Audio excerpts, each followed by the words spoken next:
Hello hi అండి. 2 నెలల తర్వాత పిల్లలు స్కూల్కి పోతుంటే పాపం పిల్లలు అయితే చాలా ఆనందపడుతుంటారు. 2 నెలల తర్వాత స్కూల్ రీఓపెన్ అయినాయి కదా చాలా రోజులకి అని ఆనందపడుతూ ఉన్నారు.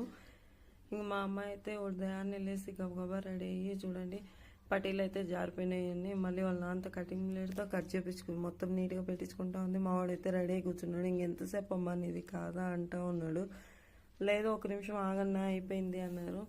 సరే సరే అని ఇంకా 2 దోశలు పోసి ఇచ్చింటే తల 2 దోశలు తిని చిన్న వాళ్ళ అయితే బయట నిలబడి వచ్చింది. కానీ అమ్మ ఎంతసేపు అంటే ఫస్టే కదా స్కూల్కి పోవడము, 2 నెలల తర్వాత మళ్ళీ స్కూల్కి పోతున్నాం, అది కాక కొత్త స్కూల్ ఎటు ఉంటుందో ఏమో అని చూస్తూ ఉన్నారు. సర్లే వాళ్ళు ఇంకా బాటిల్లో అయితే నీళ్ళు పోసుకొని రెడీ అయిపోయినారు. బ్యాగ్ ఆడ పెట్టి కొనుక్కొచ్చుకోపో ఏమన్నా అని చెప్తే వాళ్ళ డాడీ డబ్బులు తీసుకొని కొనుక్కొచ్చుకోవడానికి అయితే వెళ్ళి అంతలోపే మా వాడైతే చెప్పులు వేస్తూ ఉన్నాడు. నేను చూడండి బ్యాగ్లో కొనుక్కొచ్చుకున్నారు ఏంటో. ఇంకా తినంటే కొద్దులే అని చెప్పినాను. రెడీ అయిపోతూ ఉండరు.